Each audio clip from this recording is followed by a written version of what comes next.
And in classic Donzu fashion, at the same time we're lifting sanctions on Iran's oil, we're also talking about doing a ground invasion into Karg Island to stop the flow of Iranian oil into the market.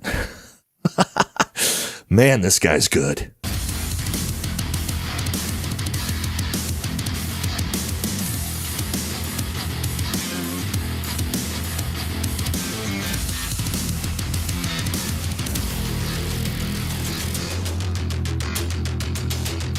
Welcome back to the channel, everybody, for another episode of What Will Diaper Donzu Do Next? And don't feel bad if you don't know, because I don't know. Nobody knows. In fact, he doesn't even know. But what just was announced from the United States yesterday, we've decided to lift sanctions on Iran and Russia, because yes, you know you're doing incredibly well when you start a war and then have to lift sanctions on your enemy, massively emboldening their economy so that they can continue to fight the war against you, if that's not the most military industrial complex, never-ending war bullshit you've ever seen in your life. Here we are. So that's what we're going to talk about today. Don't forget to like, comment, subscribe. It helps the channel. Follow us on Patreon. Grab some merch. Now let's jump into this thing. Yes, you may be very, very confused, just like the rest of the world right now, of we're threatening to invade Karg Island, put boots on the ground to stop the flow of Iranian oil, while at the same time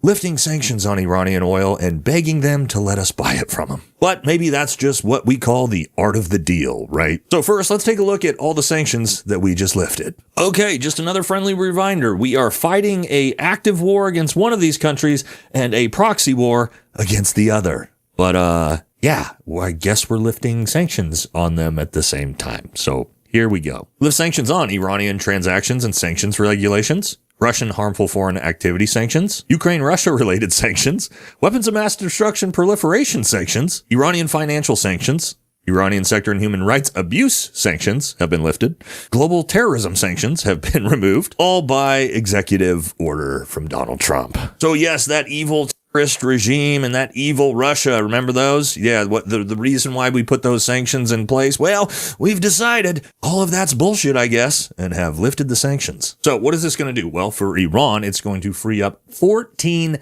billion in oil revenue. And for those of you who don't understand how much money that actually is, if you didn't know this, Iran's entire military defense budget is $10 billion a year. So we effectively just doubled their entire military budget overnight. So, you know, if we were trying to win this war, I'm not really sure how that's advantageous to us.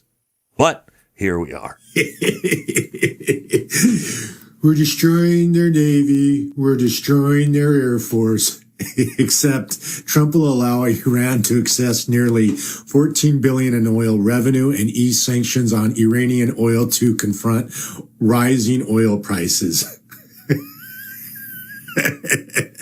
So, yeah, it's obviously completely laughable. This entire thing's a total joke at this point. But why is Trump doing this? Well, it's all because of rising gas prices, because the Strait of Hormuz is completely closed and is not going to be opening anytime soon, as far as we can tell. And so what is Trump hoping to do here? He's hoping to curb the global price increase on oil, because a lot of people don't seem to understand this. They're like, well, the United States doesn't get that much oil from the Strait of Hormuz, so why are our gas prices going up so high? Well, because oil is a global commodity. And if the strait's closed to everyone else, India, Pakistan, Australia, Japan, Korea, Philippines, etc., they can't buy oil from the Middle East. They got to buy it from somewhere, so they buy it from other corners of the market. And what is that going to do? Well, supply and demand. If you massively reduce the global supply of oil, you will massively increase the global price of oil. It does not matter strictly what section of the market each individual country is getting the oil from.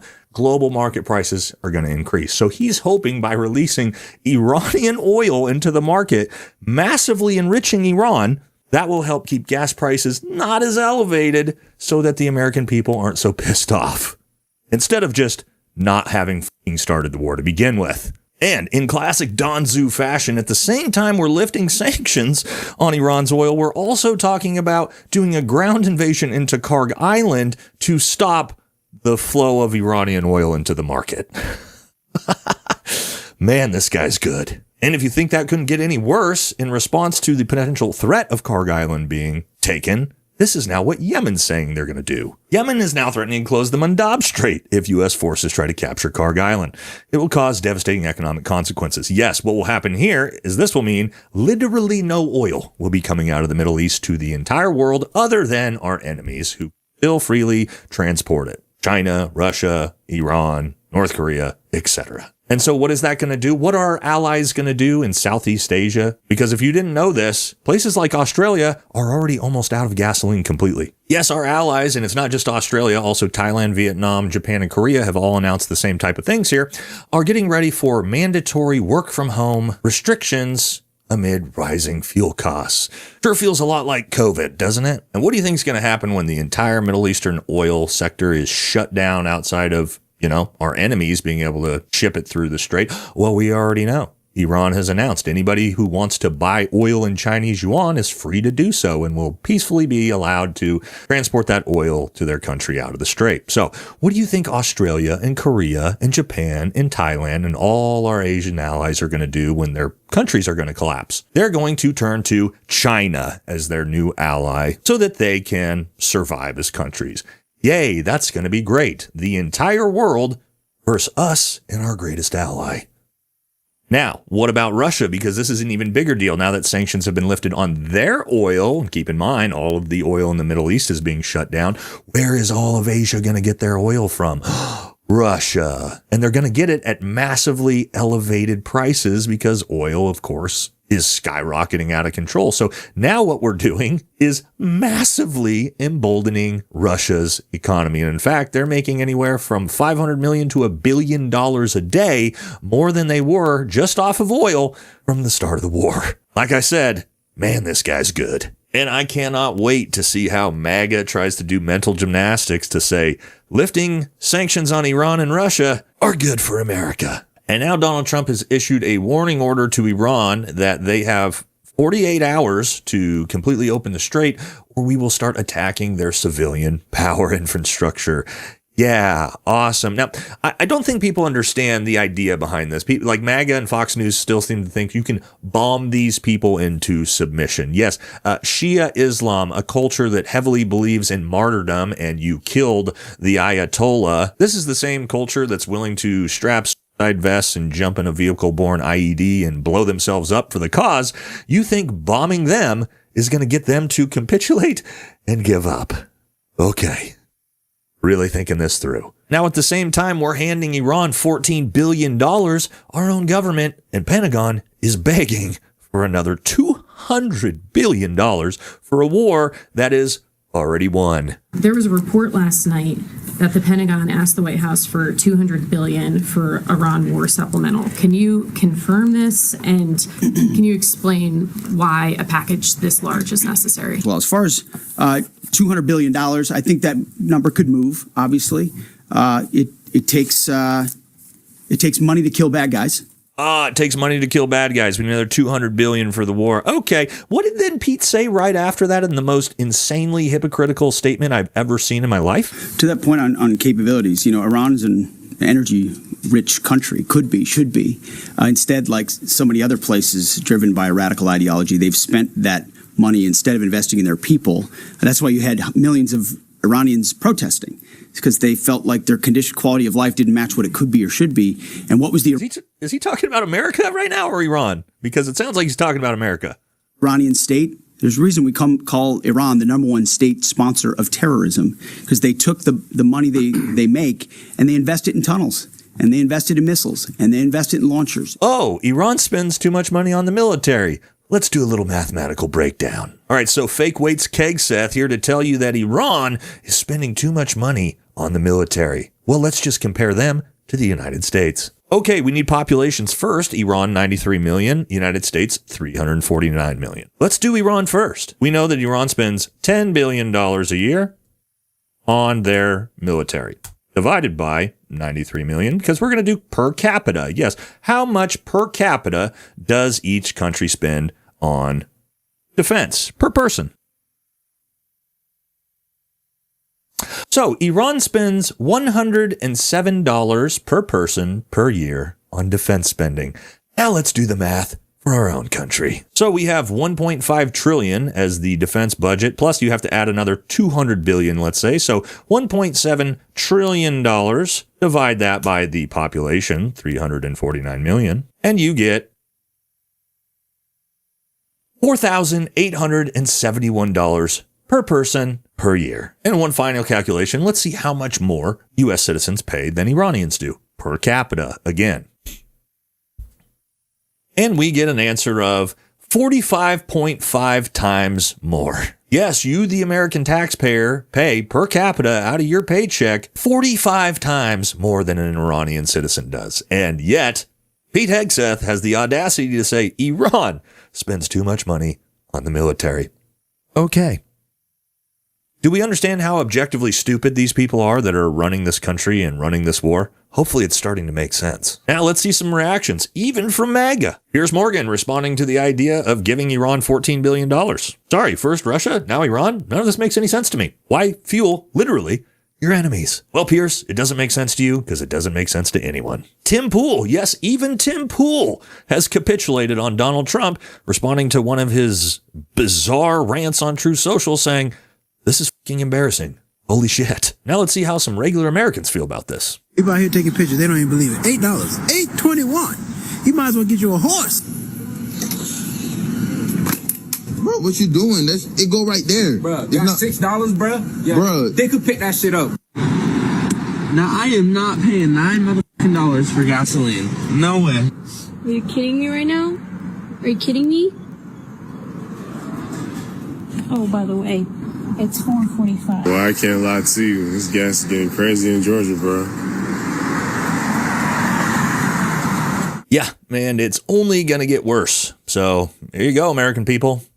You can buckle up. Also, let's just look at how all over the place and deranged this dude really is. Donald Trump said on March 9th, nearly 2 weeks ago, if Iran does anything that stops the flow of oil within the Strait of Hormuz, they will be hit by the United States of America 20 times harder than they've been hit thus far. And that obviously turned out to be a lie. The Strait of Hormuz is still closed 2 weeks later. Nothing has happened. The United States cannot open it, and we are now resulting in begging our allies to please come help and lifting sanctions on Iran and Russia. Winning, baby. And those same allies were begging to please help. Donald Trump is also saying this.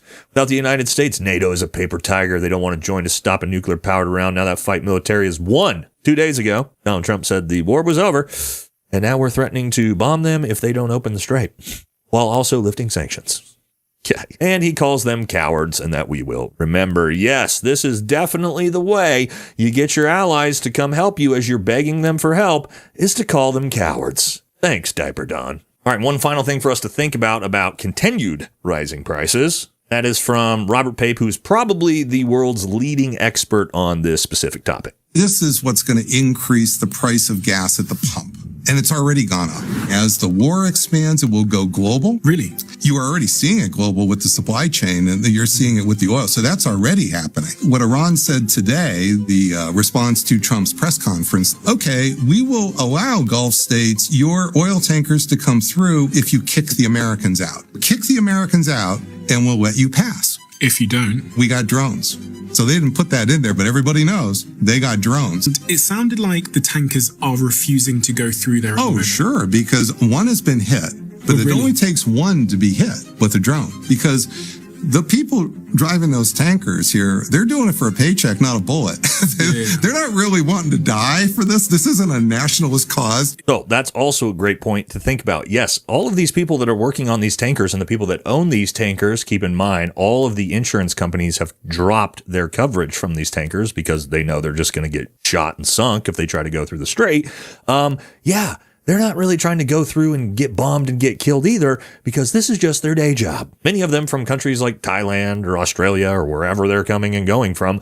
Yeah, they don't really have any interest in getting bombed. And so, no, the strait is not going to open until Iran says it'll open. But overall, what do I really see? I think Donald Trump, I think what he thought this was going to be was some type of massive concession to Iran with lifting the sanctions to try to basically bribe them into a ceasefire, because we know he is desperate for a way out of this war and he just doesn't have one out yet. And the only way to get out is for the strait to open, because if we leave and the strait stays closed, the United States and the petrodollar are utterly fucked forever. But Iran unfortunately said, no, thank you. We don't care about the sanctions anymore. We're here to punish you. So that leaves just a couple options open, and most likely is going to drastically increase the chance of the war being escalated, not de-escalated, because the longer the strait stays closed, the more our allies hate our fucking guts, the more the American consumer hates this administration's guts because of price increases. And so they have no incentive to open it back up. Are we going to see ground troops on the ground trying to force this thing open somehow? I don't know. Probably. But at this point, it's pretty much out of Donald Trump's control. And yeah, we're just going to have to see where this shit show takes us. So that's going to do it for this one. Catch y'all in the next video.